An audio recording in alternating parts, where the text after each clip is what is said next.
Hello, hello.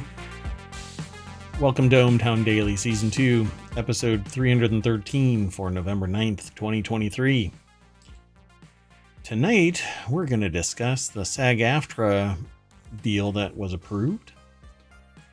This plant sucks carbon. Free Nuggs from Wendy's. Streaming bundles, according to Liberty Media. Amazon class action over returned products. Recycling sorter is a job for AI. U.S. power grid might buckle. Retailers charging more through app than stores. Netflix might get Disney content. And following up with Humane's AI pin, which will cost $700 and be available on the 16th of November. Next on ohmTown Daily.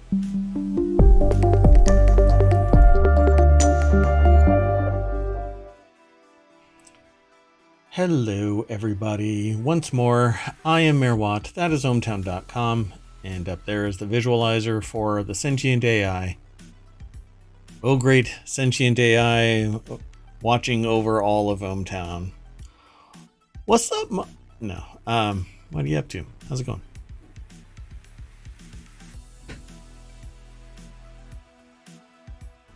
You're really quiet. Hold on. Sorry, this is inside baseball. Why are you so quiet? I don't know. Let's try that again. Good evening, everyone. Happy Thursday. That's why. Never mind. Up there is the AI. The visualizer for the AI was working for me, but not for Outbound. So sorry about that, everybody. Production values. All-time high here in ohmTown. That's okay. Well, because I meandered and bumble-farted my way through this whole thing, why don't we just get into today's articles? Set them up. Might as well knock them down. Let's go. So this next article, or the first article for tonight, is over in the continuity report. That's because it has to do with movies, TV, pretty much anything that needs a continuity report. This is the SAG-AFTRA approves deal to end historic strike. That's right. Negotiators have approved a tentative agreement that will end the longest actor strike against the film and TV studios in Hollywood history. Did this actually come to pass? This is in the last 24 hours, so I'm kind of don't know exactly, right? I think so. I think we saw additional headlines here. That it was fully embraced. It says that it's over, according to SAG-AFTRA, on the site formerly known as Twitter. Gotcha. In an announcement on Wednesday, the union said that the strike would officially end at 12:01 a.m. on Thursday. The union's negotiating committee approved the deal on a unanimous vote. So I assume that it actually is. Gene Mattis over at Variety.com put this article together. 118 days. How long was the other one? Not 118 I thought it was like 80 some days. Wow. 82 maybe. So it says here the two sides spent the last several days putting the finishing touches on the deal, which will see the first ever protections for actors against artificial intelligence and an historic pay increase. The deal will see most minimums increase by 7%, 2% above the increases received by the Writers Guild of America and the Directors Guild of America. These two... Sorry, if it was the 2007, it was 99 days. Oh, yeah, well. It's still bigger, so I guess they won. Right? Almost 4 months worth of doing nothing. I'm not sure that anybody won here, but... Yeah, really. You know, they didn't get paid. They didn't get to work. They had to do something other than what their subject matter expertise is. It sucks. All because there are billionaires out there that want to stay even more billionaire. So the deal includes a streaming participation bonus, according to an email sent to SAG-AFTRA members, as well as increases in pension and health contributions. The union said the contract is worth more than $1 billion in total. Quote, "We have arrived at a contract that will enable SAG-AFTRA members from every category to build sustainable careers," the union said in an email. "Many thousands of performers now and into the future will benefit from this work." I think the biggest thing is that any controls that are on AI are now known, right? Like if there is some issue with incoming technology, everybody is just very aware now that all it takes is adoption of some cutting edge technology and it can completely reshape the profit capabilities of a domain. The thing that bothered me the most about this is that the studios basically took advantage of the fact that the contracts didn't account for online streaming, and nobody really wanted to do online streaming that much, right? Like people started embracing it a little bit and then it caught wind and just took off, particularly when the pandemic hit. That just exacerbated everything. And instead of the contracts being renegotiated because so much pivoted over, the studios basically said, well, your contract didn't include it, so screw you, we're going to take advantage of it. But if the actors had something in their contracts that if the technology had allowed them to take advantage of it, you know damn well that the studios would be all over those contracts saying that the nature of the terms are no longer legally sustainable. So it was irritating me to see that this had to take place, mainly because I think it was entirely greed based. And it still is, because when you look at what's going on, artificial intelligence, 3D modeling, the digital equivalent of automation is going to negatively impact all of these actors in some way, because somebody's going to do an end run around how this plays out. He said the union gained structural change in compensation on streaming platforms, though the union did not get everything it wanted. He said that it was back seeking more in the next negotiation in 2026. So here we go again. It's going to happen again. But this time, streaming is actually, it has taken root. And we're going to have another article later on that's going to talk about this a little bit more. But what we used in 2026, though, we'll have already crossed the biggest hurdle, because there had to be a shift in how people were compensated. Right. And so they've already gotten over that. So then in concept, the next time might be more about what the dollars look like rather than trying to reimagine how they do it. Exactly. Unless we've had some other breakthrough in how we do our viewing. Yeah. Well, I mean, what's going to happen? We're streaming or we're not streaming. I don't think that we could be doing our Google Glass stuff or something, but it's still streaming, right? Our Humane AI pin will now just be a mini projector. Just wait, folks. There's a lot in today's 10. It's quite a bit to unpack. AMPTP issued a statement Wednesday saying that the contract represents a new paradigm. They're pleased to have reached a tentative agreement and look forward to the industry resuming the work of telling great stories, as long as they're cheap labor and I can charge a whole lot on my side. And they can use their likeness without compensation or fair compensation. One and done, right? I can scan you and I can take all of your works and jumble it all up in an AI, right? Again, I loved AI. I really want AI to be utilized. It is great for stirring creative juices when you're stuck. And I'm stuck a lot. I mean, there's creativity, and then sometimes just life is just hammering you down, and you use the AI to take a little inkling of an idea and just explode it in multiple dimensions. And then you take that and you run with it. You know, some people will sit there and go, oh, well, that's cheating. Really?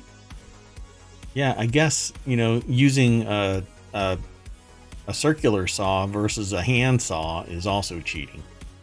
I see no difference. You can use a power tool. Just getting more efficient? Yeah, you can use a power tool, and AI is basically a power tool. You can't trust anything the damn thing says, no matter what.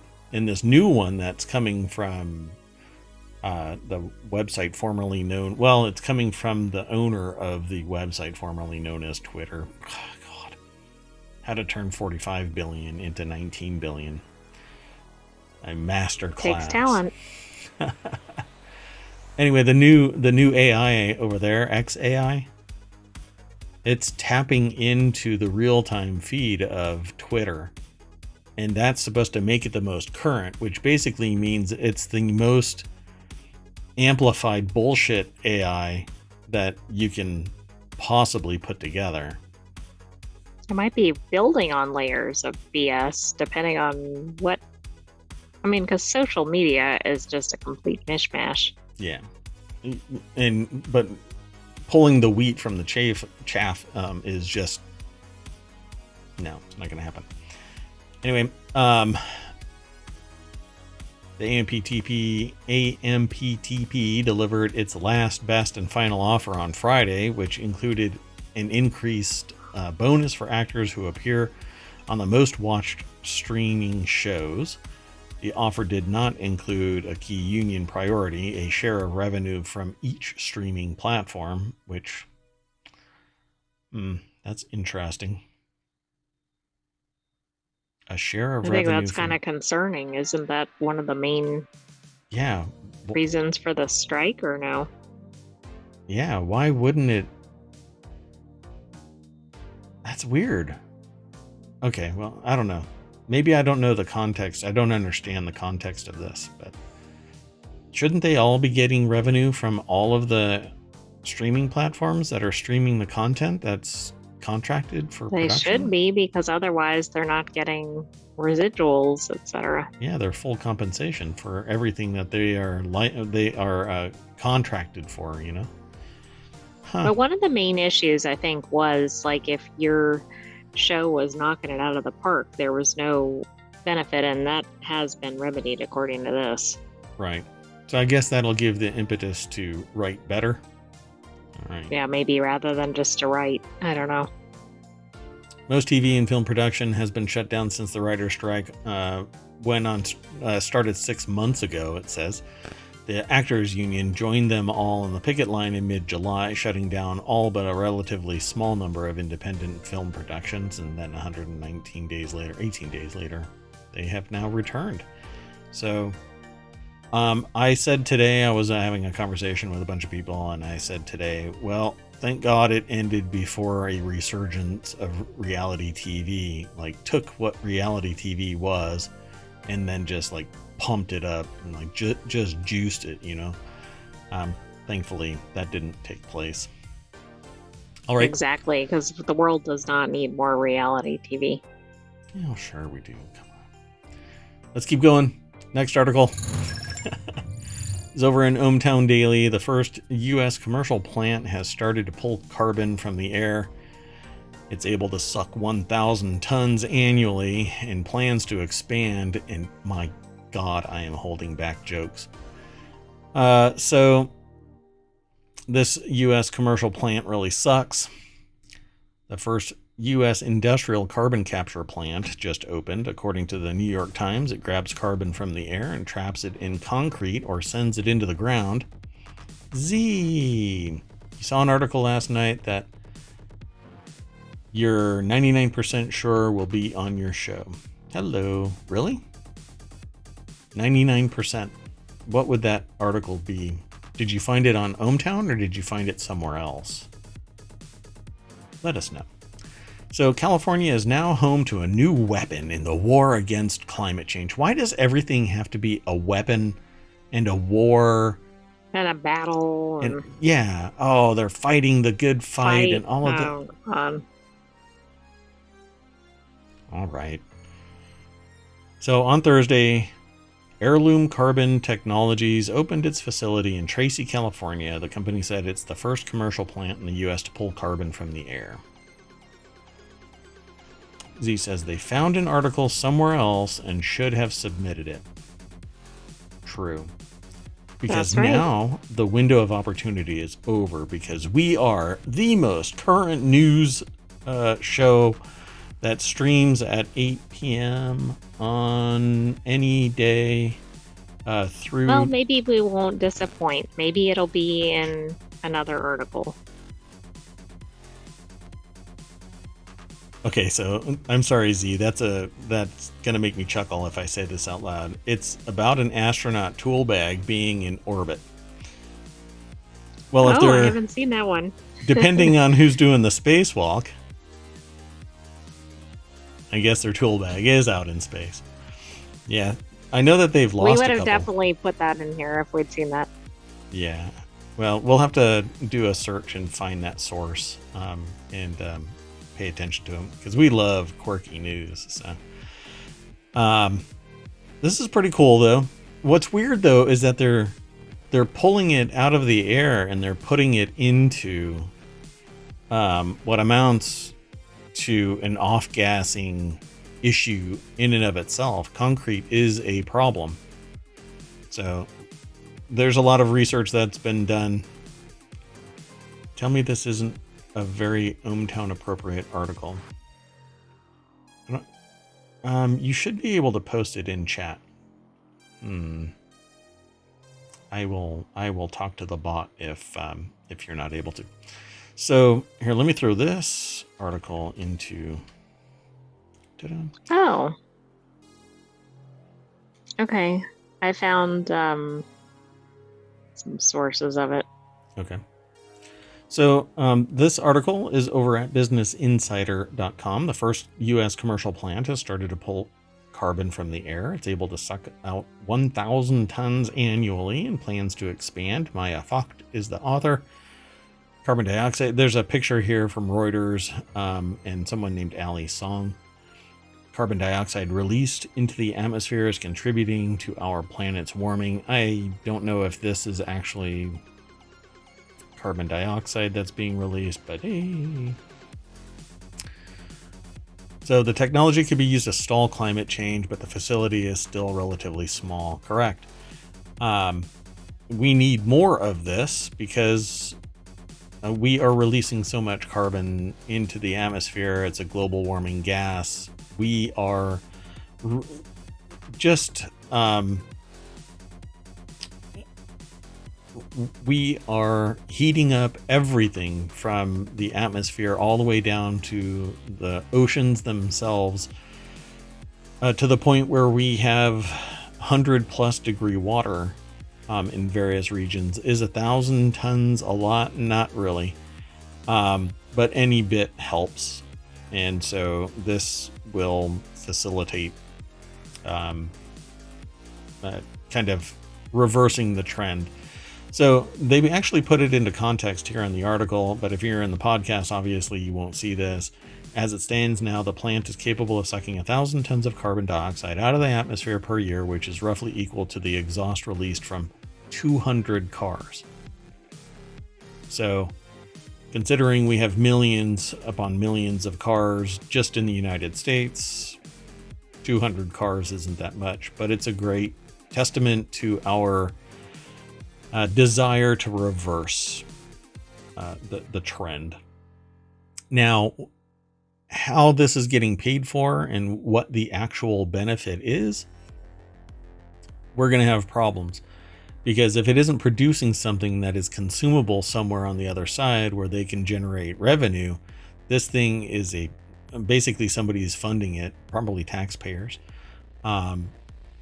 or maybe it's somebody's ambitious dream and they're a billionaire and they're funding. Oh, who am I kidding? What am I talking So the company does it by using limestone like a sponge. The facility processes limestone, removing the carbon dioxide from it, which turns it into a fine white powder called calcium oxide.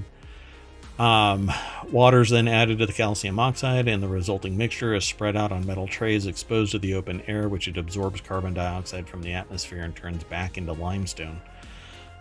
So I'm really curious if it's pulling the carbon dioxide out of the limestone, where is it putting that carbon dioxide? Probably into the ground.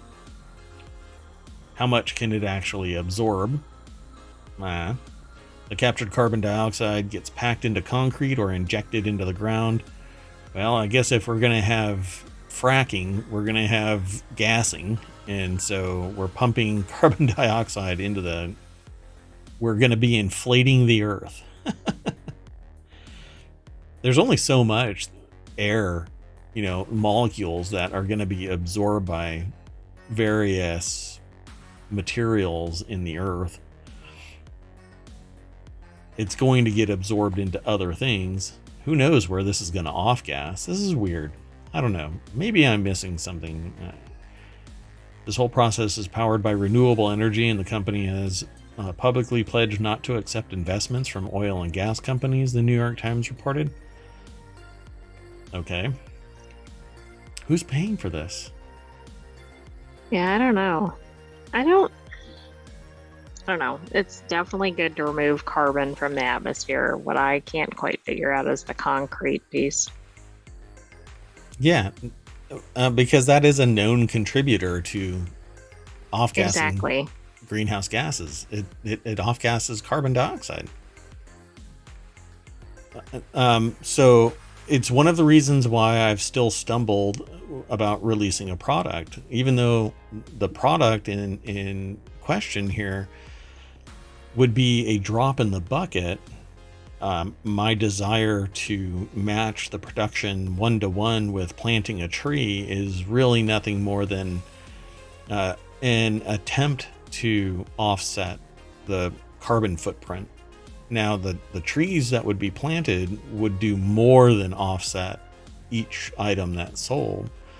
But I still have a moral dilemma with producing something that has greenhouse gases associated with it. But I'm not, my product isn't the problem. But I'm contributing, so I don't like that idea. So carbon capture is not a cure for climate change. Using carbon capture alone won't be a cure-all for all of our climate woes, according to the article. To avoid a hotter future, we need to rapidly reduce our dependence on fossil fuels, according to the WWF. Further, some experts are wary of carbon capture, like climate scientist Peter Kalmus. Kalmus told Insider in 2021 that pollutive companies might promote investments in carbon capture to distract the public from the fossil fuels that they're actively releasing into the air. This mirrors a popular sentiment about carbon offsets. This has been an ongoing issue called greenwashing. So basically trying to buy back their soul, but it's marketing hype. The only real way to stop it is to not do it. But you're not going to become a billionaire, according to a lot of people, if you adhere to all of the moral and ethical dilemmas that are created by commercial enterprise. Yeah. You have to poison the air, collect your money, and then after you've enjoyed your entire life and made the entire planet suffer a little bit, then you can start giving back. Yeah. Buy back your soul. Okay, let's just keep on going because I'm going to end up soapboxing way too much today. Yeah, excuse me. You're silenced.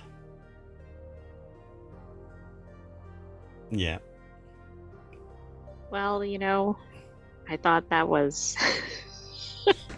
Maybe that was better? Maybe that was for a benefit.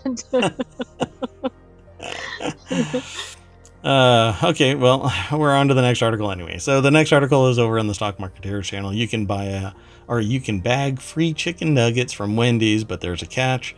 Inflation is fueling freebies that's not true, by the way. Oh my gosh, I don't understand this article straight out of the gate. Just the other day they were talking about no more freebies. But apparently, it says here in this article, inflation is fueling freebies at fast food joints like Wendy's, McDonald's, Domino's, and Krispy Kreme, but these brands are still making money off you in other ways. So I'm wondering what they're going to be doing here. Charles Passy is the author. Over at marketwatch.com, by the way. So the biggest buzzword in restaurant marketing these days is to be free, with Krispy Kreme, Wendy's, and Domino's all dishing freebies. Here's why. Who goes to Domino's anymore? I don't think I've had Domino's. Do they? I don't think I've had Domino's in close to, 8 years? Something like that. I know it's anecdotal, but still. And if you put these three together, which way would you go first? Sorry, there was something that I was going to say, but I won't say it. Which one would you go to first? So what is this? Krispy Kreme, Wendy's, and Domino's? Yeah. Do you have to get the items in the picture? Yeah. No. Yeah. Yes. How about that? Z says Krispy Kreme 100% of the time. Yep. Domino's, Krispy Kreme, Wendy's. You'd go to Domino's first? Pizza. Oh, well, yeah. I mean, are these the only 3 fast food places in this scenario? Yes, they are the only ones that survived the fast food wars. Yeah, like Domino's survived. They're the only pizza joint. Correct. Yep.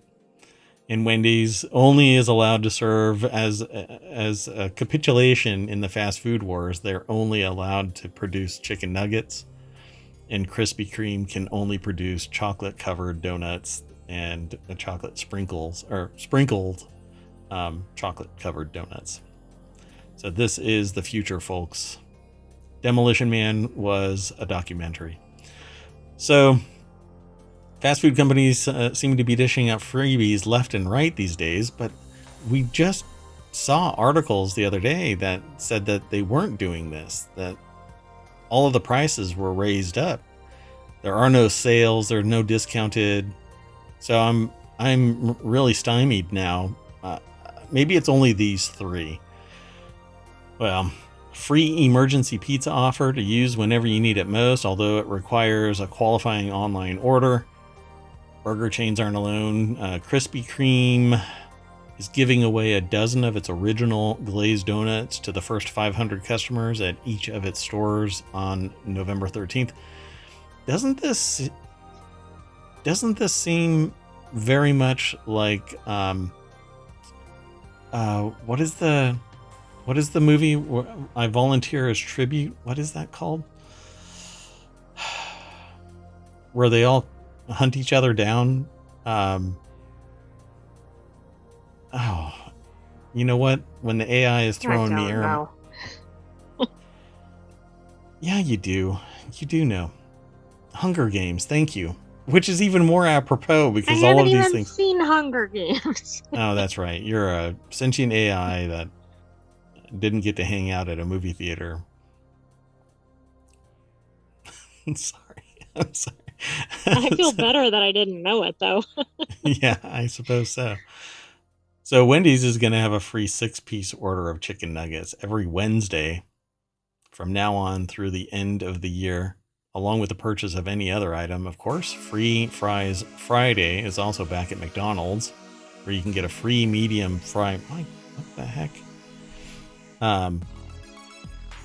A free medium French fry order with any $1 purchase on the restaurant's app. That's been around for a long time. You can get a free 6-piece order of chicken nuggets every Wednesday from now through the end of the year just by going to Wendy's? If you buy something else, yes. Yeah, with any other purchase. So you can get but that's 2 a pretty of them, good deal. And it's 50%. Yeah. Thank you, Z, for telling me it was Hunger Games. The sentient AI is supposed to know all, but apparently not Hunger Games. Gonna have to work on that. Let's keep going. Oh, wait. I need to throw that into the chat. Right? So yeah, I'm an article behind. This is horrible. There you go, everybody. Let's go on to the next article. This next article is over in Hatch Ideas. Here's what streaming bundles could look like, according to Liberty Media's John Malone. Liberty Media chairman and cable cowboy John Malone weighed in on the state of streaming in an interview with CNBC's David Faber. Drew Richardson over at CNBC.com put this article together. Malone also said that a big tech competition for sports programming has put more pressure on legacy media. You know, the whole thing about cord cutting and all of that, I still don't get it, because when you actually think critically about it, you're cutting the cord, the coax cable, but you're still connected via Ethernet, or an access point is connected via Ethernet. You're still tied to the hip to all of this. It's worse because you're tied to more companies. Yeah. And again, we used to joke about this 25 years ago. We were mocking the idea where you had to pay like $5 more to access this, $15 more to access that. We joked about where if you wanted to access a cluster of social media, you would have to pay somebody. And we're right back at it, except that there's even more control over it. He said he laid out ideas for potential streaming bundles, such as pairing Disney Plus with Warner Brothers Discovery Max, which actually that's AT&T. I think AT&T does something similar to that. So let's see if they mention something like this. So in the early days of streaming, Netflix and Hulu promised an on-demand viewing experience with ever-growing library of movies. I'm sorry, that was funny. And TV shows presenting an alternative to traditional cable bundle. Today, consumers are cutting the cable cord, but also juggling streaming services, creating a fragmented and confusing experience, and perhaps generating a need for a streaming bundle, which brings us full circle. Basically, how's it pronounced? Ouroboros? It's just the snake eating itself? Ouroboros, I think. Ouroboros? No, you're right. Yeah. Ouroboros, right. Yeah. So it's basically a snake eating itself. I don't like this, but... and when they get bundled, right? If we have a $5 and a $5, we're not going to end up with a $9, like a savings. We're not going to end up with a $10 that's just equivalent. Yeah, it'll be... Exactly. What is the benefit there to the consumer? Yeah.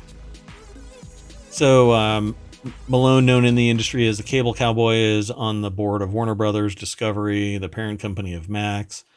He has previously talked about the future of streaming bundles, but the idea has taken on more urgency of late as media companies try to reach profitability with their direct-to-consumer offerings. Sports streaming, as Malone noted, is a major piece of the puzzle.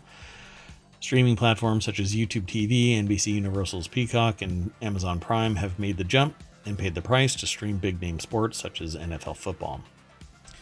So where do they talk about any of this? Because we know that it's really expensive. I don't really care about the specifics of it, but the composition of a bundle, why aren't I getting a better deal?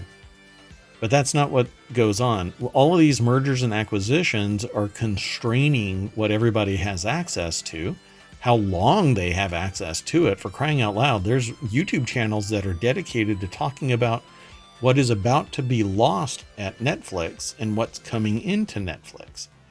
I think it's rather absurd. But it's because the people who own the rights to the material to be streamed have arbitrage pricing where everybody says, okay, we're auctioning this off and you can have it for these 4 months or this year or whatever, but you have to pay this rate, or that person over there is going to pay that rate. And then we find out that, just 3 months ago, I had to pay $2 more for my streaming service, but because of the backroom dealings, now I have to pay another $3 more because they're raising the rates every quarter. because everything is in flux. And you just never know what you're ultimately going to be paying. Then there are the companies like Disney that go, well, you paid $39.99 a year at the beginning of the year, but now we're trending towards another year, and just want to warn you that we're going to be raising the price to $119.99.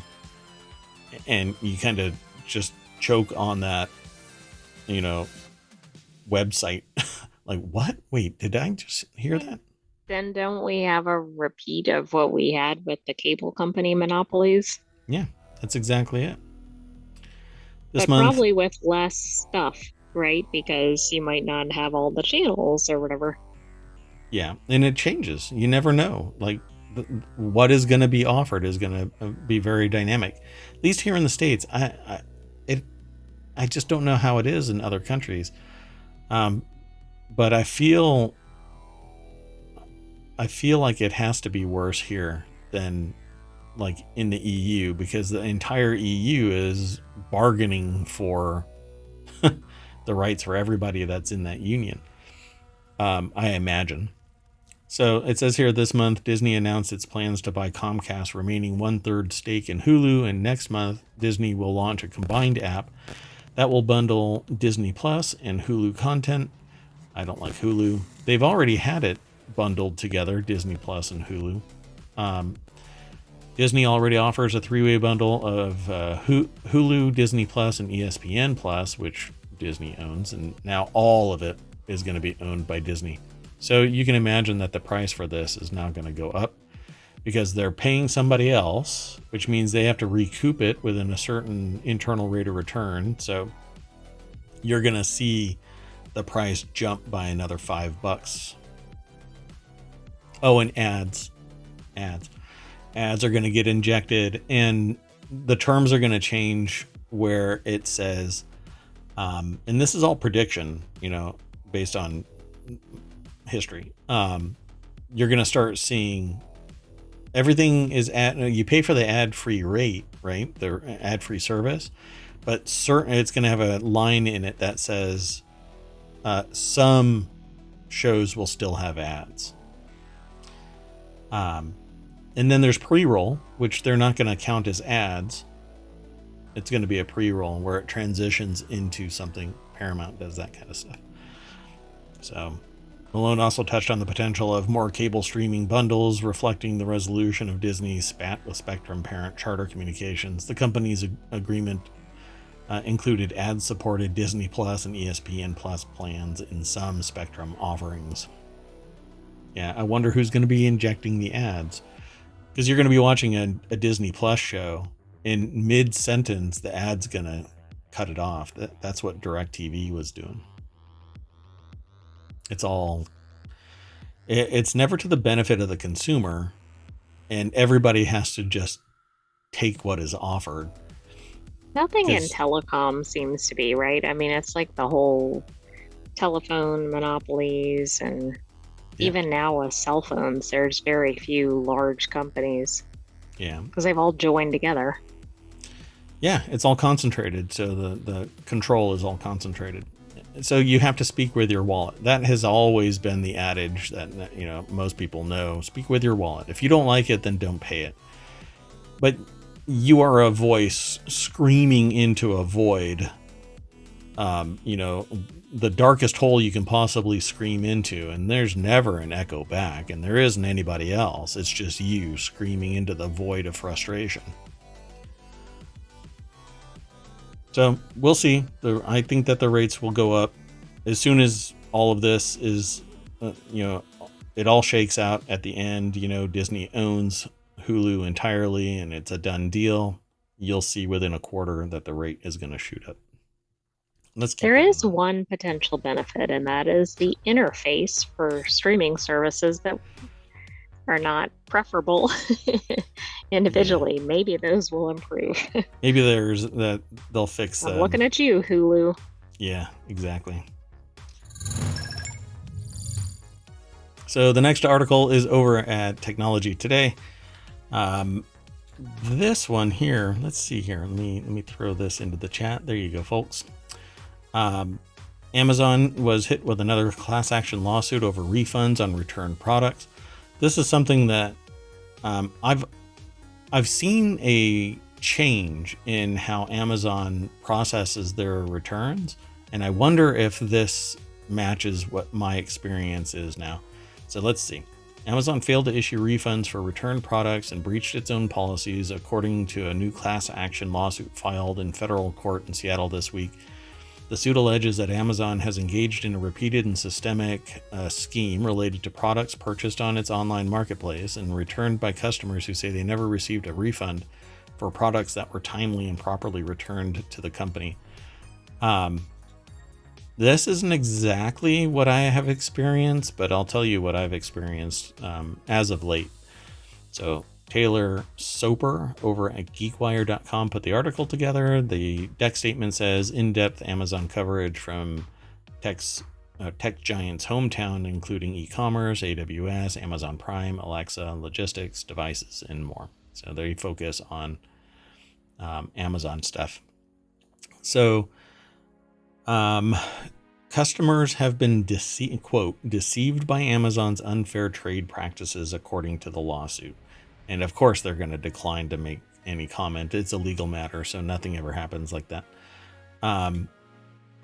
So a similar class action was filed against Amazon earlier this month in federal court in Seattle. Amazon this week filed a partial motion to dismiss the case, which focuses on alleged charges for returned products. Now, in my entire history with Amazon, I've never been charged for a return, as far as I can tell. But there's an option to do a return that incurs a charge, but I'm assuming that's not what that's in reference to. Yeah, that might actually, in some cases, it might be because the provider of the product isn't like a prime seller or something like that. Or yeah, they don't have the same physics involved, you know. And that's happened maybe once or twice in my entire existence with Amazon. But what I've noticed recently is it goes to credit. It doesn't actually go back on a card. It doesn't actually get fully refunded. It goes into like a store credit kind of a situation. I couldn't, in this latest thing that happened, I couldn't see what the balance was because there isn't anything for that. It basically became an Amazon credit, but there was no enumeration of what the current value was. And it actually caught me off guard. I didn't even know that it was sitting there because I went to purchase something and it drew from this ghost fund. Suffice it to say, I drained that completely dry, and now I just monitor. So I thought it was interesting. This is kind of a completely different animal. According to this suit, a person named Holly Jones Clark ordered a nutrition book for $23.59 in February, but never received the book after the seller canceled the order and still hasn't received a refund from Amazon, according to the suit. I'm really curious if it's sitting in a little ghost account that you can't see. Well, that's Heavy true. Steel, hey. And that is odd because most refunds would be because the buyer is canceling the order, I would assume.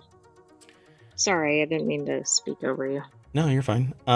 So I had a product get canceled in transit by someone other than Amazon and not by me.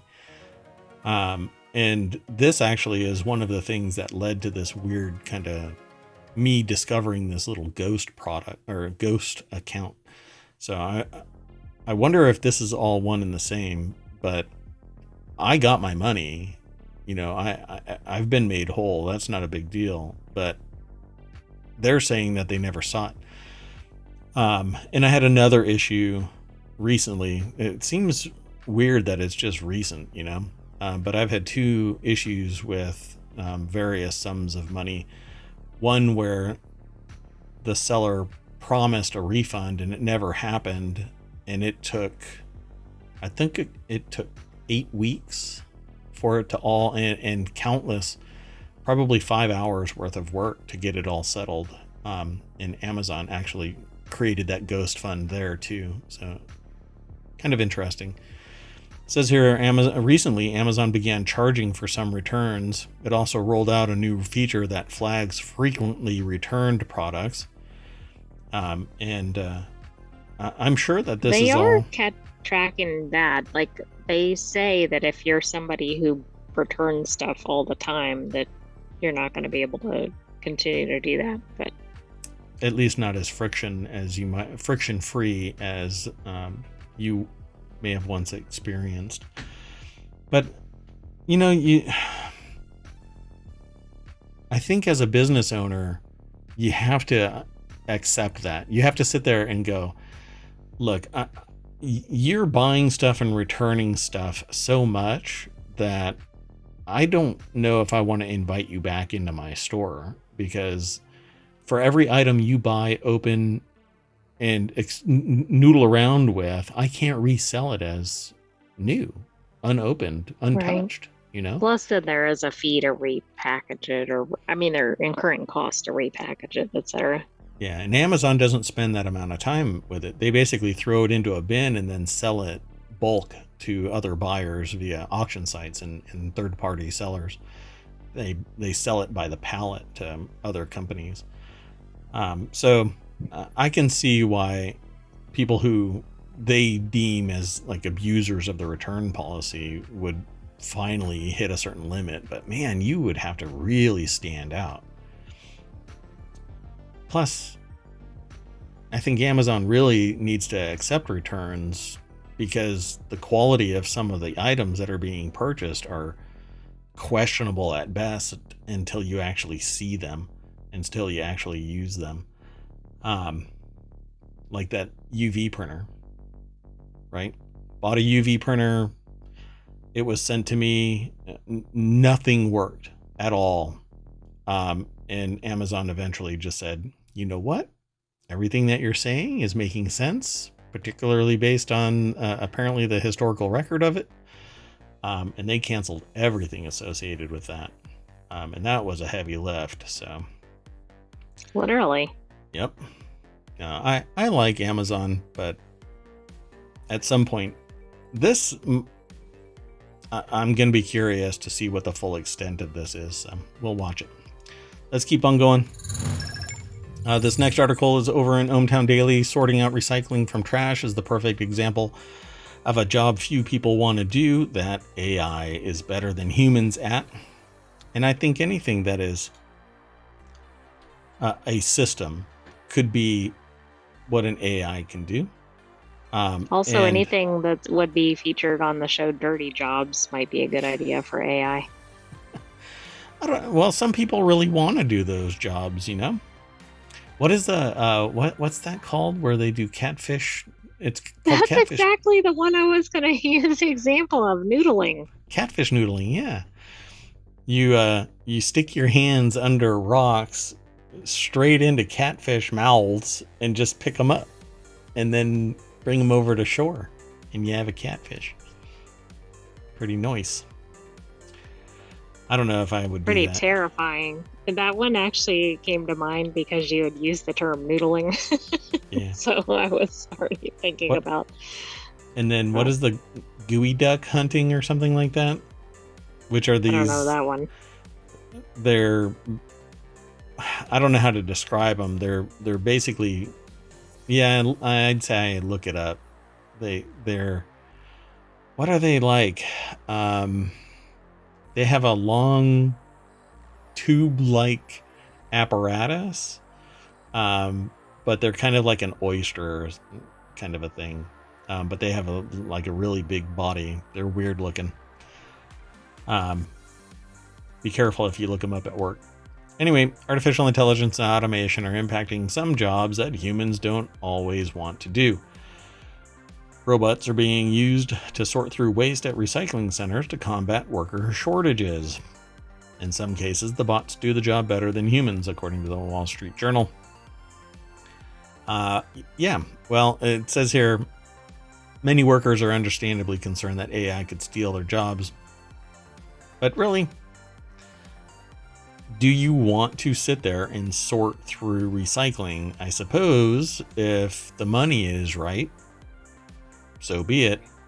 But automation is making this kind of a job a whole lot easier. Technology in general, because you use magnets to sort all of the metallic stuff out.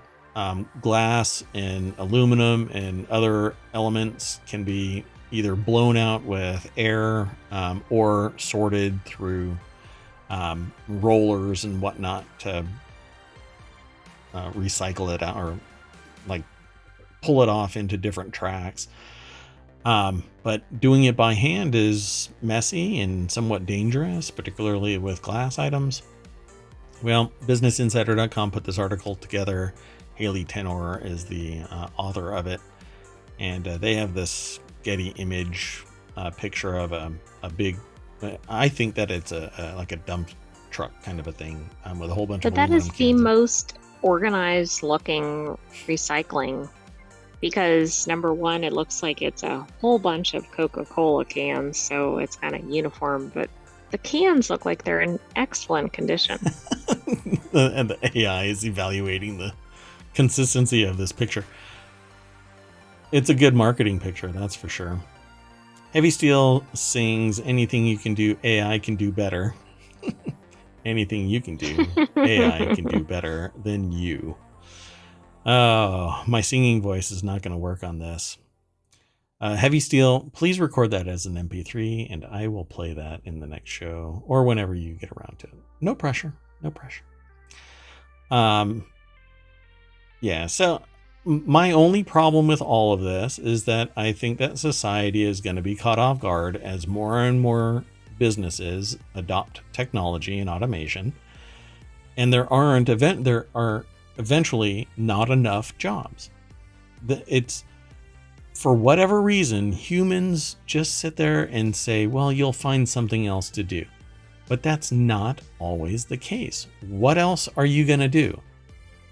Especially if all the similar type jobs are taken over by technology. Yeah, you go back to school and you get retooled for something, but automation and technology and AI in particular are taking the white collar jobs, and applied with machinery take blue collar jobs. And there's only so many other jobs out there, right? So what are you going to do? Okay, well, I'm going to tool up. And I've had this conversation with a lot of people, just a lot of people. They think that they're going to win the game because they will stand out with a skill set that's superior, or social skills that make them stand out from the crowd. But I hate to break it to y'all. Everybody has the potential to take that cookie from the table faster than you. All it takes is a little bit of drive and ambition, and they're getting it before you. So what are you gonna do? And I have people sit there and go, the way you talk, I don't even know why I should bother trying. I'm just gonna, live in a box down by the river. That's not what I'm trying to get across. You're gonna have to stay dynamic. You're gonna have to stay a holistic person. And when opportunity arises, be able to take advantage of whatever the situation may be. Because if you, and I say, become an entrepreneur, become the person that's in charge of your future. Not everybody can run a business, because there has to be, kind of like an 80-20 Pareto principle kind of a thing. You do something and 80% of the population come to you and purchase. But it's not going to get easy, because the people who have the money to switch to automation are doing that. They concentrate their wealth upon themselves, and you're not getting a job.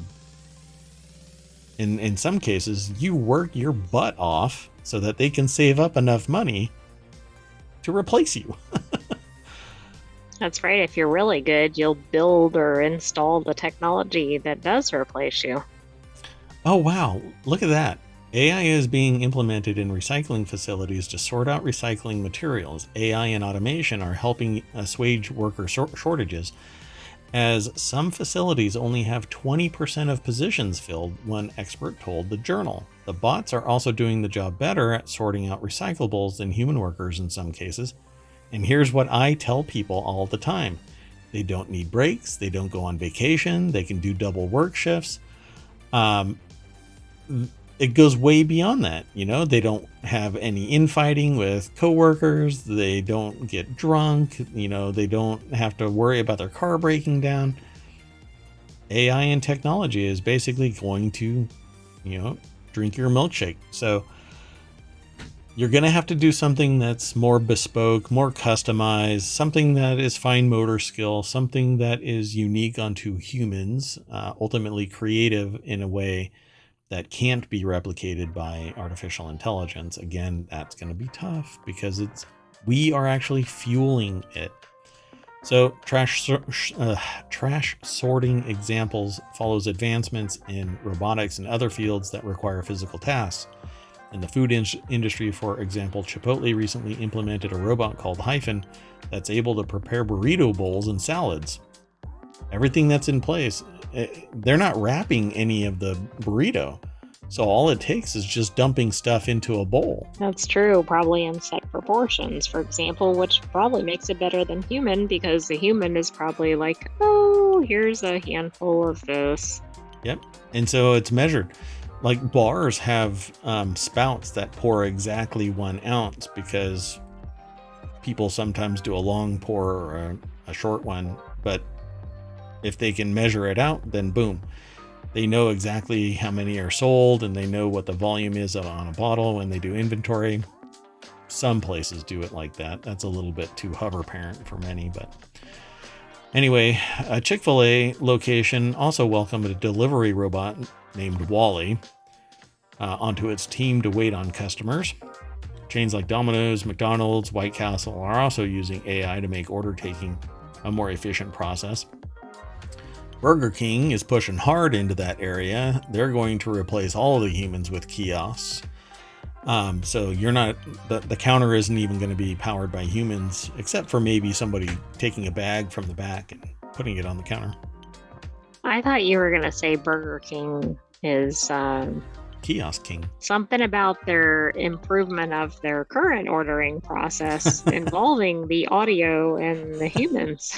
That's so true. Some drive-thrus have really poor audio, so I actually think this could improve things. But yeah, Dairy Queen is probably the epitome of bad. Dairy Queen seems to have a lock on Charlie Brown adult speak. You're like, hey, I want this Blizzard, and they're like, wow, wow, wow, wow, wow. No. I'd like cookie dough Blizzard. You want a large orange drink? Oh, never mind. I'm just gonna drive through. Exactly. See you next week. Okay, let's keep going. Did I throw this article in there? Yes. Okay, this next article is over in the Mobile Channel. America's power grid is at risk of buckling this winter, according to a regulator. I never thought in a million years that I would hear this. I figure that maybe this can happen in like Texas, because Texas is its own grid, not connected to anything else. Although now I think they're starting to ooze They're into looking at connecting. making a change to that, I think. Yeah. So it says much of the U.S. power grid is at an increased risk of failure during major storms or prolonged cold snaps this winter. A top regulator warned on Wednesday. The North American Electric Reliability Corporation, or NERC, you're a NERC, said that much of the central and eastern U.S. is at an elevated risk of power failure. The risk affects every region east of the Rocky Mountains, except for the southeast and upstate New York. While the regulator said grids can handle normal winter loads, any prolonged wide area cold snaps will be challenging due to the extra strain that it puts on power generators. And here's the big problem with this. Because of supply related issues, certain devices, transformers in particular, are not in large quantities and evenly distributed around the nation. So when a transformer goes out, it can cause basically a knock-on effect of physical damage to generators in various areas. So I can see this being a problem. How big of a problem? I don't know. But with climate change being an issue, larger swaths being super hot and then super cold, there's a whole winterizing kind of process that organizations take. And so if they really start sucking the juice out of the system, I can see this being a bigger problem. So, yeah. So this article is over at The Hill. Nick Robertson is the author. And let's see if they say anything particularly salient here. More than 60% of the U.S. population was placed under a winter storm advisory for the storm that they're talking about. I think it says last December. With power outages impacting people up and down the East Coast. A report from the Federal Energy Regulatory Commission, or FERC, last month found that about 18% of the entire... with NERC. They're cousins. First cousins. And 18% of the entire country's electric generation failed during the storm. I like to round up 20%. Makes it easier. A similar bomb cyclone struck Texas in 2021, almost completely shutting down the state's energy grid. That's true. And that's largely because they didn't have winterized generators. So when that freeze overtook all of Texas, it surpassed anything that they had ever anticipated before. More than 4.5 million people went without power, some for days. Actually, days might be... I think it was like 2 weeks or something like that for some regions. And the deregulated energy market shot prices up for consumers, sparking calls for radical changes. Yeah. And deregulation is such a self-serving solution for businesses. Power, I think, needs to be a standardized rate. All of the grids are interconnected. It shouldn't be gross profit taking. California went through this with Enron. We learned no lessons, apparently, and some energy grid systems are still deregulated. But when people are in power and they have no ethical compass, it is the smallest chapter in every single domain. They will do something like surge pricing for something that has... there's only so much power in the system. If you can't keep your grid operational, I shouldn't have to pay more for your dipshit ways. Fix your grid, generate more power, done and done. But we don't have bargaining power as consumers. What are we going to do? Go off grid?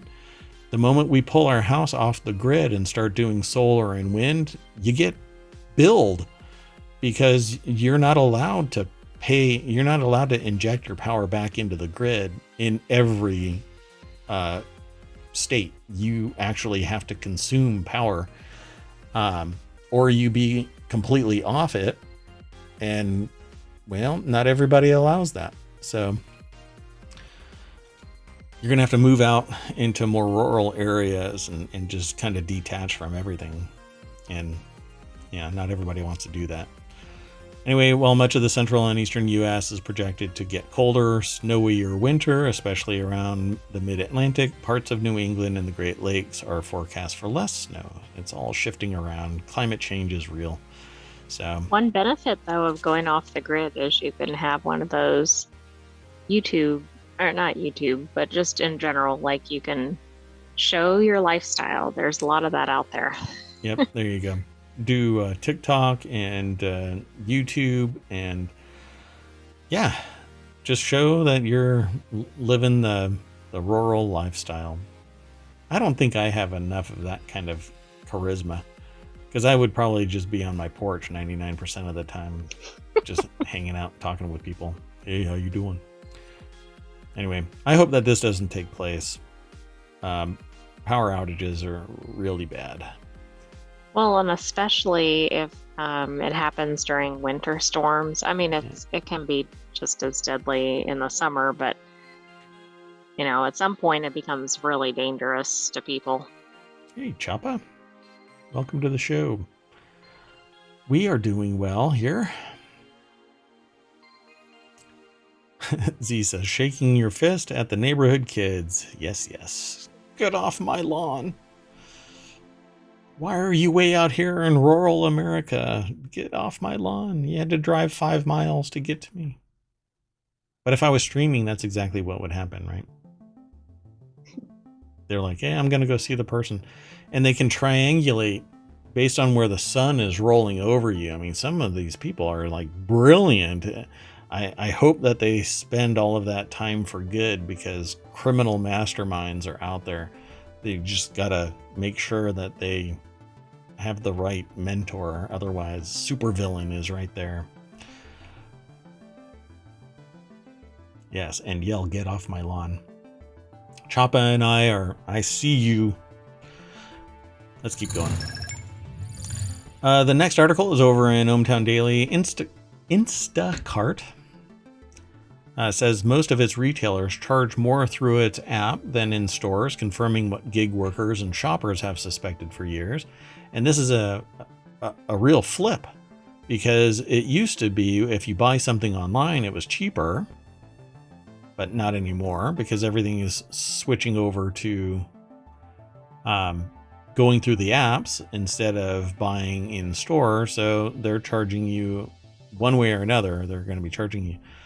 So just 425 of the 1,400 retailers that sell through Instacart charge the same prices in store and on the app. Instacart CEO Fiji Simo said on Wednesday, what the company encourages retailers to stick to in-store prices. Some customers don't realize that the markups even exist in Instacart. Shoppers have told Insider. So it says Do you just think under. they're charging more because people aren't coming into the store, which means they're not buying as much? Because there's a lot of like impulse buying when you go into a store, of course. I'm not sure why, because if you have an actual store and you charge less, then the margin is going to be different, but your carbon footprint is different as a store. If you don't have the store, then you don't have to recover X dollars per square foot. If it's just a This should warehouse, make your price go down, right? Correct. But if you have the store with all the lights on and all of the coolers being opened and closed, all of this carbon footprint, your price is still, you have a sunk cost that has to be recovered. And if people aren't coming into the store and buying entire carts, they're buying just online, you have to charge where the, okay, so some people have a different philosophy about charging a rate. Okay, so sometimes some people charge based on just tacking on 25% above your cost of goods. Others say, I know what the benefit, I'm estimating what my product's benefit is to you, and so I'm going to jack the price up even higher. That's kind of like Apple does it that way, right? The phone only costs $400 to make, but I'm going to charge $1,600 because I know that to you it's worth $1,600. It's what the market demands.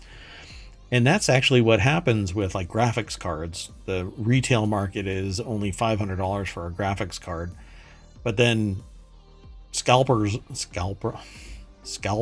will buy it in mass and jack the price up, and they'll make the profit. So like Nvidia just cut out the middleman and sells their cards for $1,200, and still depending on the demand, right? So Instacart is a means for a company to sell through their app, but Instacart takes a piece of the action. So instead of losing that margin from in-store purchases, they jack the price up. So I'm willing to bet that's what this entire article talks about. So Alex Bitter over at Business Insider puts the article together. Heavy Steel says the markup is for a variety of reasons. Z says that's a big reason I use grocery delivery, no impulse buying. Yeah, you basically schedule it out. You plan the dive and dive the plan. Let me throw this article into the chat. Heavy Steel, did you read ahead in this article and you know that it's a variety of reasons? It says here, some customers don't realize the markups even happen. Instacart shoppers have told Insider. Yeah, I mean, unless you go into the store and price compare, you don't know that it's actually getting raised up.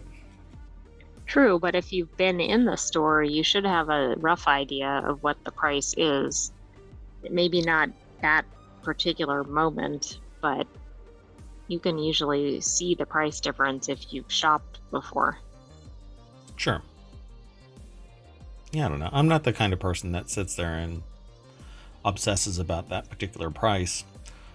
Unless it's grossly out of line with, some past experience. But if it raises up, 50 cents for something, I don't think that it would even land on my radar. Let's see if they actually talk about this more.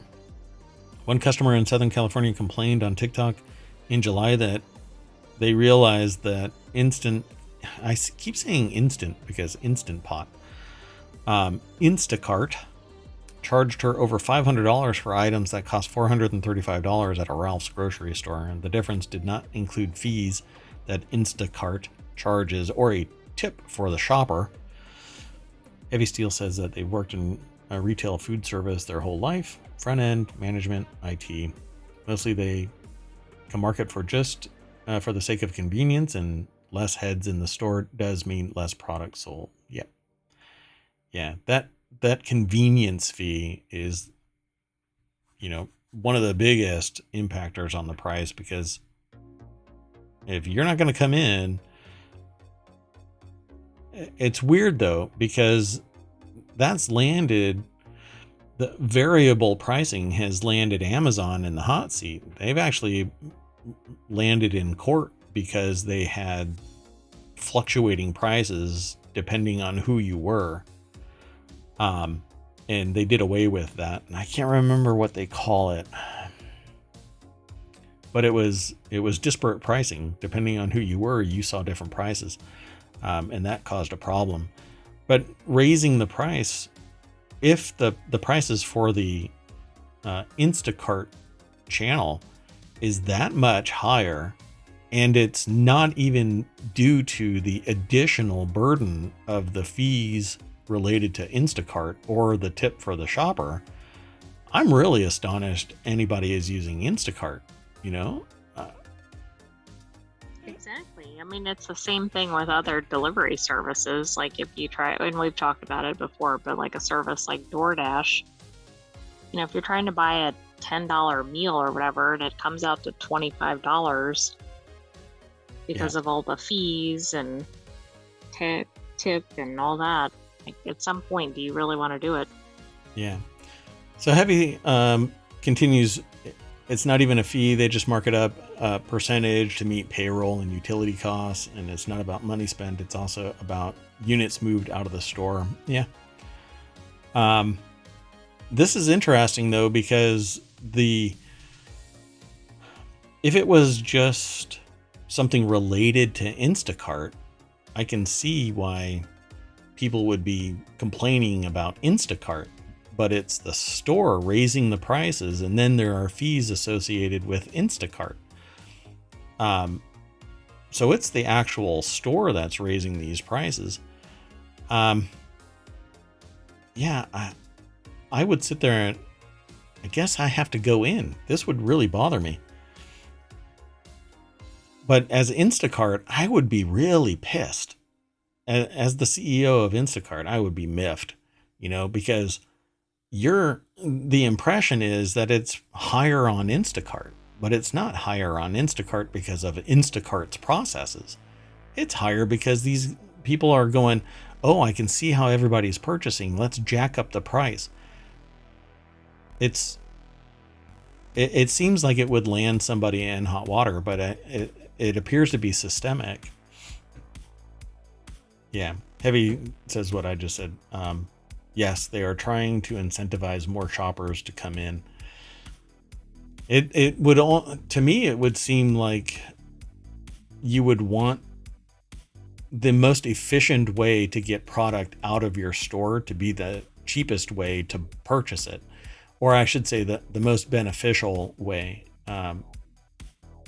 because you move more product, you're making more sales. The margin is going to be it's going to average out somewhere.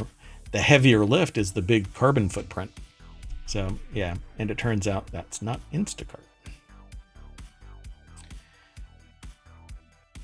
Yeah, it's interesting. I wonder if that's what, because this is a Ralph's grocery store, but what about others? Are all of these other ones saying that Instacart is just more friction, more pain and suffering, and that's why they're raising the prices?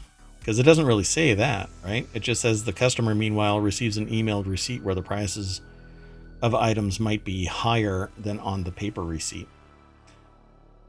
So... Right, yeah. I mean, where is the problem occurring? Yeah. Huh.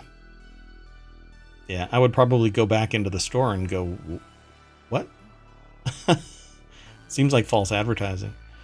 But if the prices in the Instacart are the ones that they are purchasing off of, yeah, right. Why isn't the receipt? That has to be an accounting nightmare. No. I think the receipt is from if you go into the store. Right. So I don't know that it's that the Instacart prices are displayed incorrectly, because that would be a different issue, right? Like that's kind of a fraudulent issue or a bait and switch. Well, see, that's what they're saying. Gig workers have long noticed the difference in pricing. When a shopper checks out with an order, they usually have receive a paper receipt with the in-store prices. The customer, meanwhile, receives an emailed receipt where the prices of the items might be higher than on the paper receipt that the gig worker is actually hands-on with. I see. Okay. I didn't realize that. Yeah. So the person that's using Instacart has one receipt that is significantly different than what the gig worker is paying. But the gig worker isn't getting that margin. They're getting their tip. And whatever their rate is, whatever Instacart's rate is. So where are those dollars going? Yeah, that's why I was starting to say this is like an accounting nightmare, because the till is going to be different from the Instacart till. When they do the reconciliation, the in-store accounting is going to be off by whatever the factor is that Instacart is charging. But it isn't Instacart that's charging it. So you have two different receipts for the same transaction. This would be a nightmare, a complete cluster for me. I would hate this business model. I would not want to use divergent pricing. It needs to be at parity. Yeah, so there you go. So Heavy Steel says the whole grocery store as a business will have to change. They're all designed to have customers inside to be their most efficient. And then in response to me saying that the prices are divergent, Heavy Steel says, not if the Instacart menu is considered to have its own inventory. So somewhere in the accounting, you just added another layer of confusion, because the inventory system is going to have one value depending on if it's Instacart assigned versus what's in store. Yeah. This is going to be... So technically, Heavy, the point of sale software, like you say here, point of sale software covers all of this. Instacart menu can be its inventory and the store unto itself. So, but they're going into a store and they're pulling the inventory off of the shelves and then purchasing at the point of sale. So there's, at some point, the Instacart inventory could hit 0 while the in-store still has an inventory running, just so people can actually come into the store. So it's kind of interesting. Yeah. Oh, and Heavy Steel says yes. Yeah. It just seems like way too much friction for a store to want to babysit. It's just Right, too I much. think they'd want to do one or the other only. Yeah. Hey, a little bit of money, if there's a margin somewhere that they can grab onto, that's it. It's like me and my paycheck. I can hold on to a little more. Heavy Steel says they hate it. Just have people come in, but customers demand Instacart. If it's frictionless, then I'm game, but like going in is just sometimes too much of a pain. Yeah, Heavy Steel says like demand it with capital demand. But I'm in Z's camp. I like grocery delivery. But I suffer from the problem that it's you don't know the quality, and by the time you get it, you're already pot committed. So let's keep going. The next article is over in the continuity report. Disney looking to license content to Netflix, except for their big 3 brands. This is what I was talking about earlier. There's only so many people that are producing, so many organizations that are producing. And so now licensing is going to be going over to Netflix from Disney for certain shows. But then it's a time frame, and everybody has to banter about trying to get the right price because Disney will say that they're over there. I've done this in the real world. Like I've pitted 3 suppliers directly against each other to maximize my profit. It wasn't my money, but it was on behalf of another organization. And when money is tight, you have to maximize benefit for an organization. And so I basically had a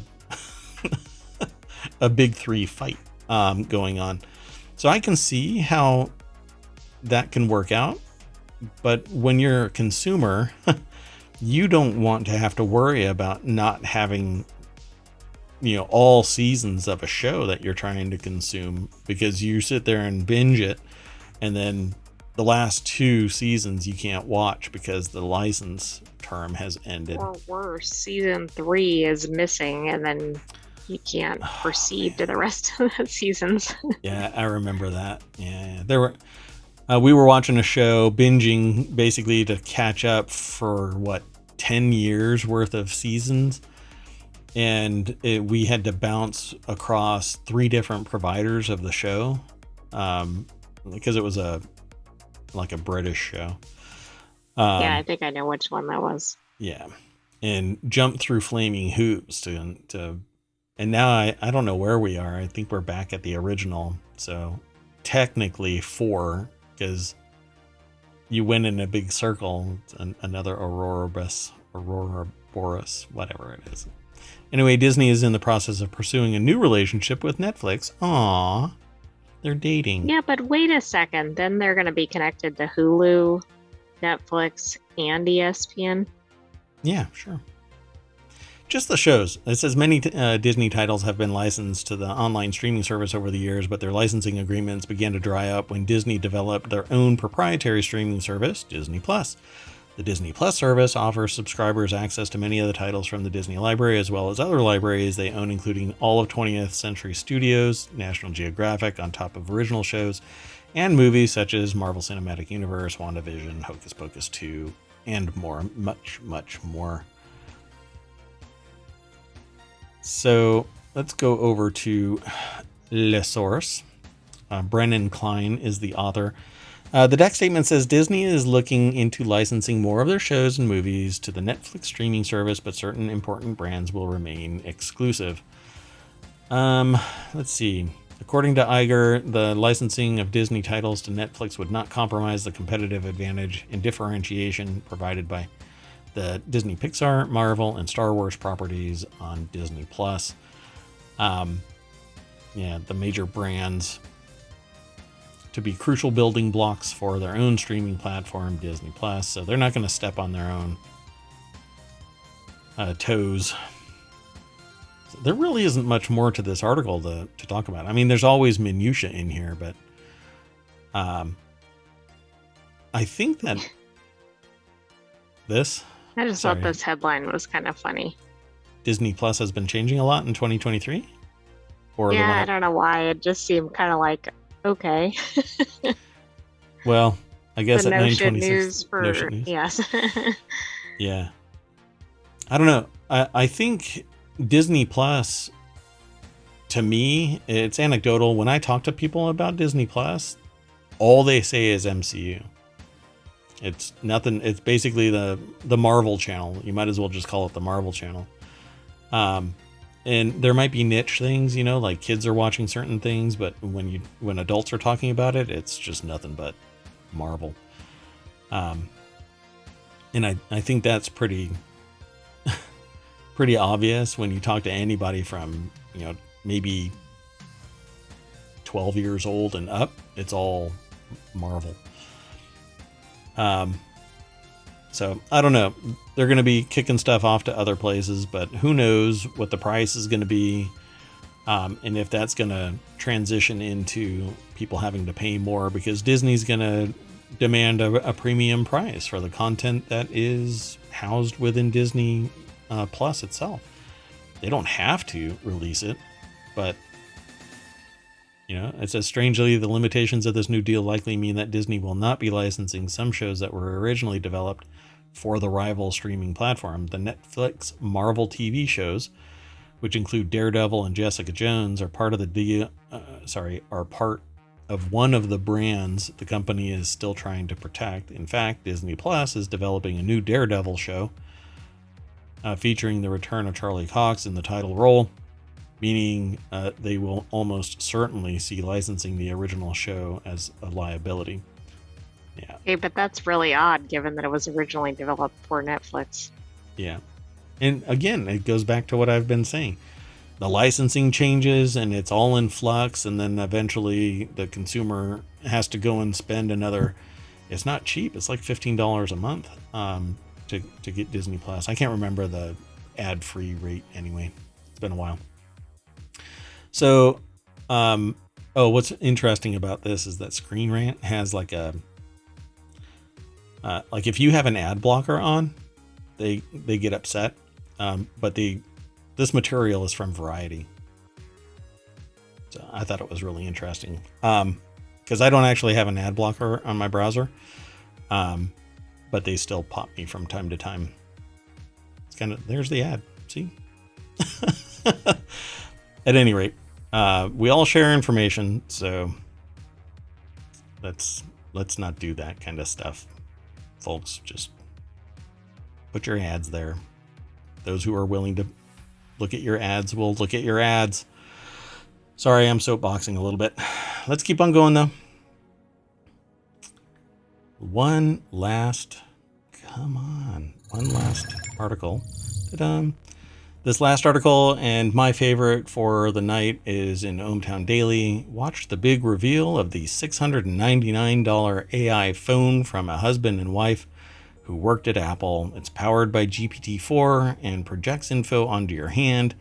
And calling this a $699 AI phone does not do it justice.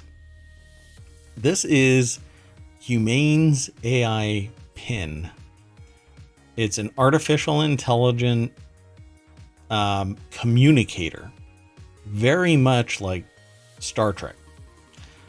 It says AI startup Humane officially launched its highly anticipated AI pin on Thursday. It's actually going to be available on the 16th of this month, so next weekend.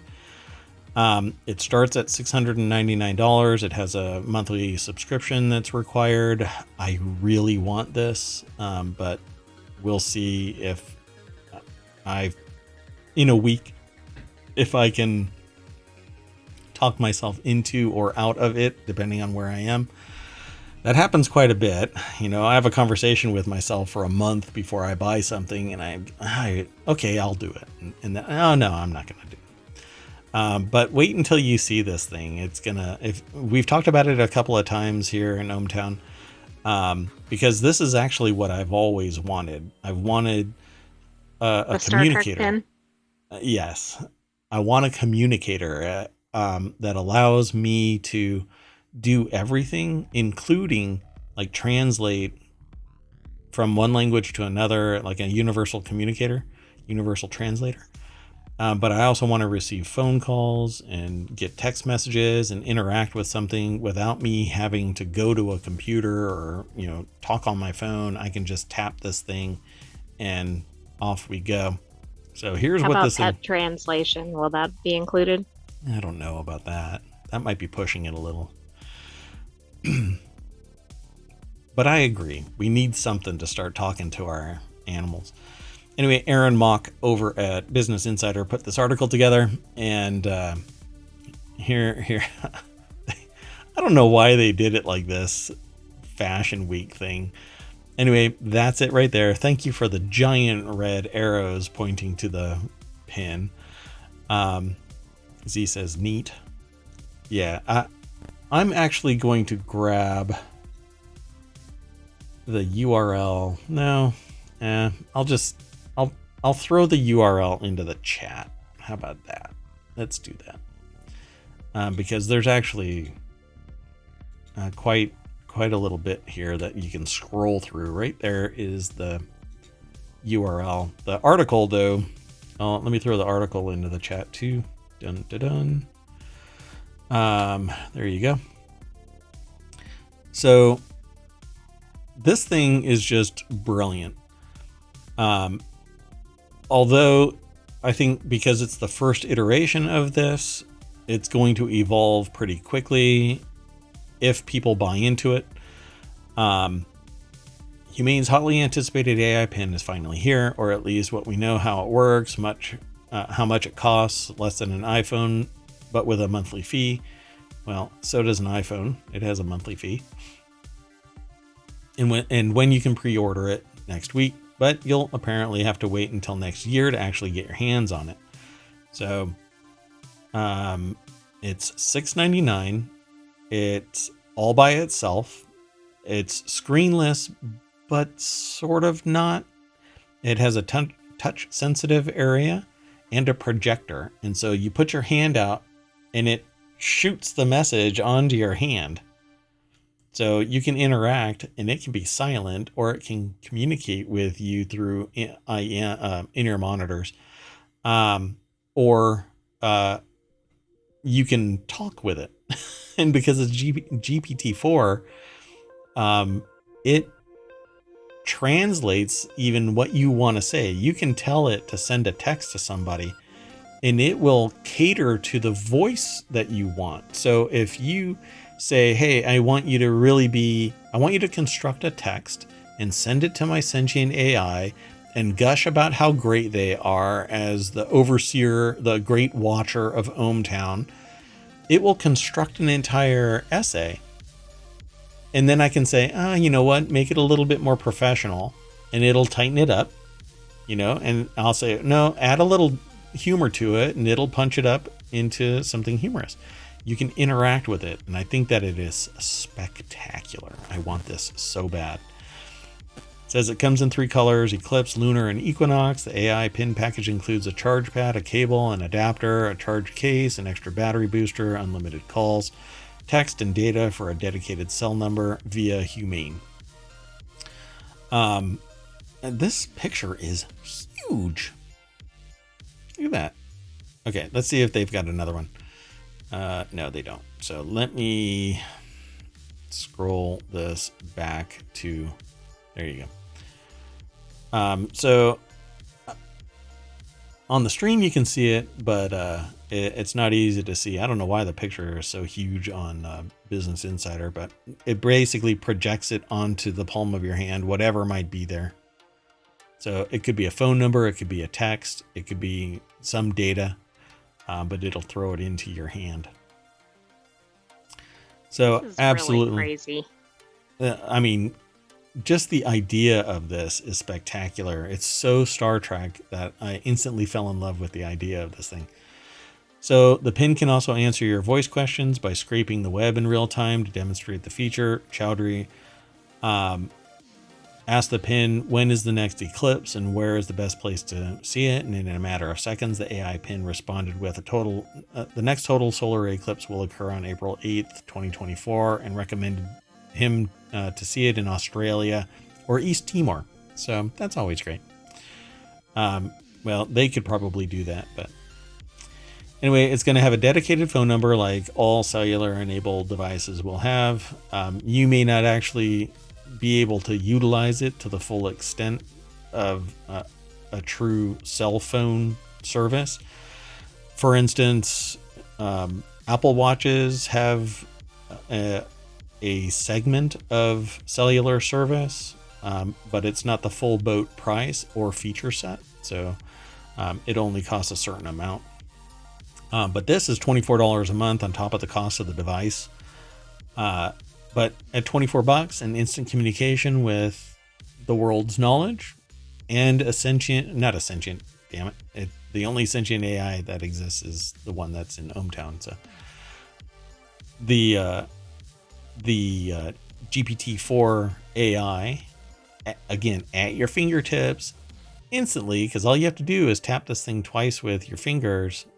It's actually 2 fingers. You just go tap and it activates. You tell it what you're looking for and it will communicate back.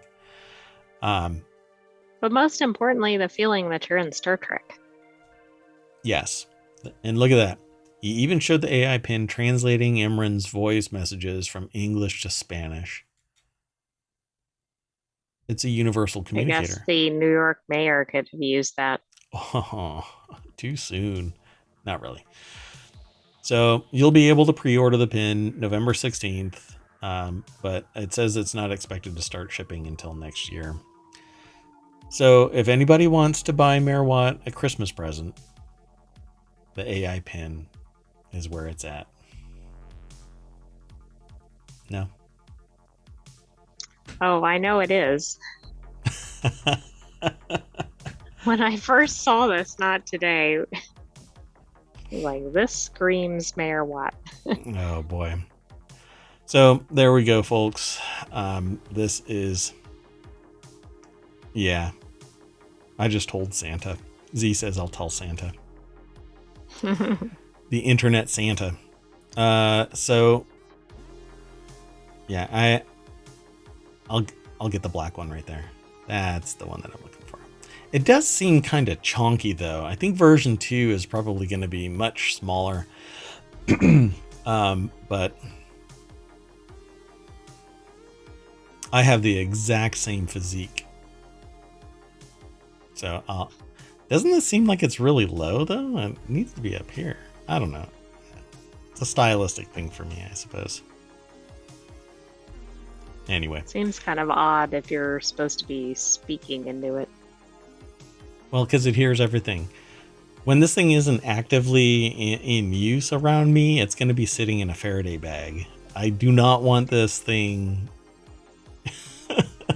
picking working. Up everything in your location. Yeah, it's creepy. It really is.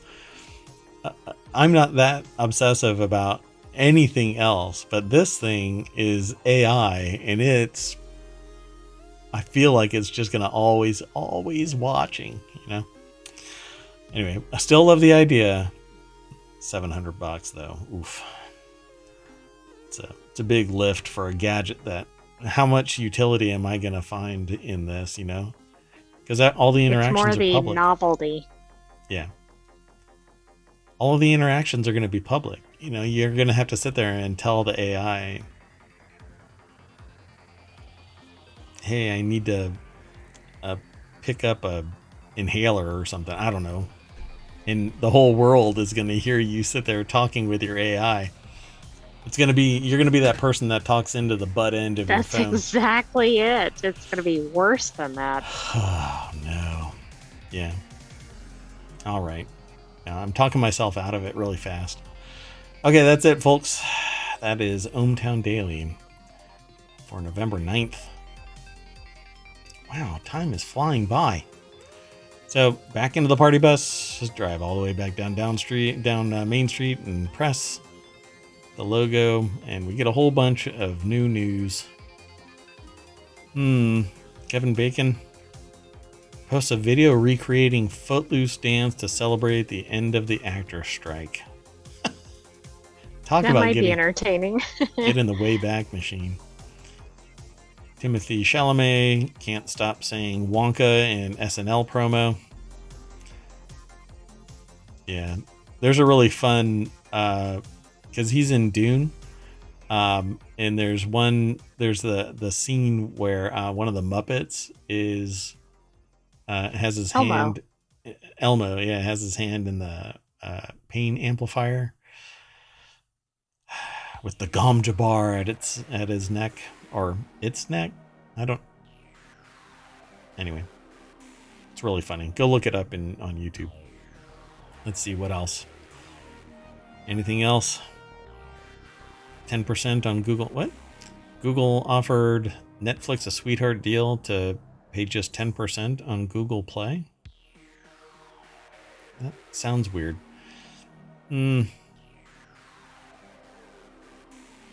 Yeah. All right.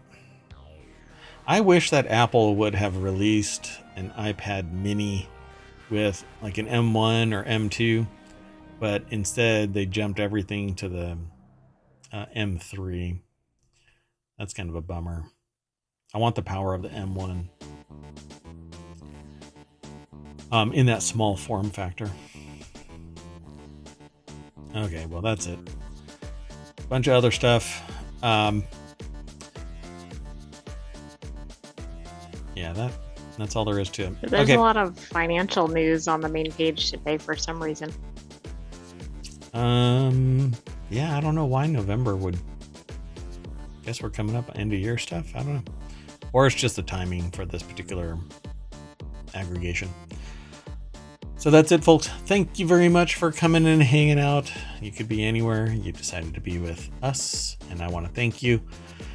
I am Mayor Watt. That is ohmTown.com. I feel like I need to dance. Up there is the sentient AI's visualizer. You want to say goodnight to all of the fine citizens of ohmTown. Good night, ohmTown citizens. We will see you tomorrow at 8 p.m. Eastern. Yes. Tomorrow's Friday, so still 8 p.m. But then Saturday and Sunday we do 6. Keep that in mind. Come and hang out. Stay awesome. Thanks for hanging out, Z and Heavy. Really do appreciate you. I don't know where Choppa ended up. There's a few others that are lurking, but thank you very much, all of you. See you, hopefully, tomorrow and maybe later tonight. Take care. Bye-bye.